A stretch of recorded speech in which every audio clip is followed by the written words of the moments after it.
Well,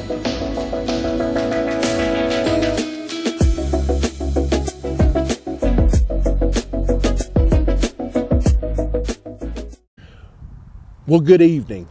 I've said this before. Jesus always did stuff to blow people's minds. Never seemed to fit what most of us would consider religious protocol. A lot of his work didn't happen in no church house, right?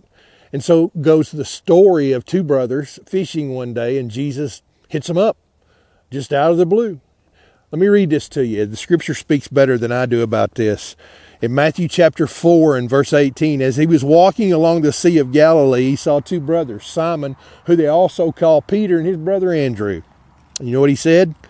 Follow me, and I'm going to make you fish for people.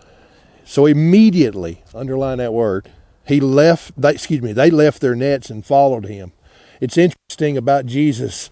4 simple truths, and then I'll give you the bottom line, is Jesus meets us where we are. He didn't ask them to come to him. He didn't ask them to go down to the church house. He said, follow me, follow me. And they were messy. It didn't matter how good they were, and these were good Jewish boys, but on the inside, they were still messy people, just like you and I. And Jesus just wants to meet you where you're at. Wherever you're at, whatever condition you're at, emotionally, physically, and especially spiritually. Another thing I noticed about this is there was an immediacy to this, but he said, follow me. So when Jesus said, come on, it was an interesting thing. He didn't ask them to get cleaned up. He didn't ask them to smarten up. He didn't ask them to get baptized. He didn't ask them to go learn certain scriptures. He said, just the way you are, follow me. Now, there's another thing that I've noticed, I picked up on in this. There's a time sensitivity to this particular call that Jesus gave them. Now, I don't know if you know much about the Bible, but there was a lot of people when Jesus said that to, they did not follow him. And I have been told, and I tend to believe this, that throughout Scripture there is a certain cutoff point when if we just keep pushing Jesus away, keep pushing God away, that ultimately he says, okay, you asked for it. If that's what you want, you got it.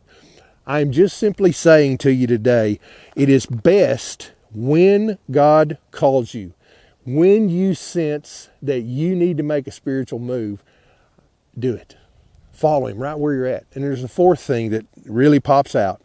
And this is the good news of this, is they were changed. Now, they weren't changed people immediately, but they were definitely changed people as you read through the gospel.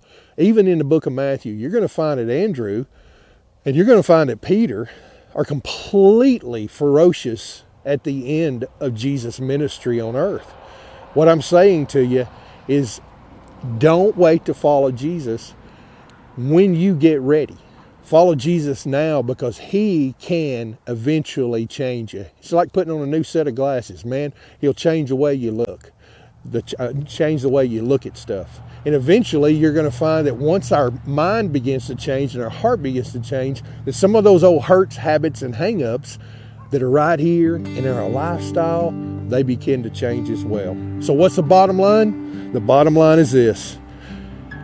When Jesus says, follow me, he says, right where you're at, right in the condition you're at, follow me, and I will change your life. You'll make an impact. And that is the bottom line. Call this number at the bottom of the screen if there's anything we can do to help you. God bless.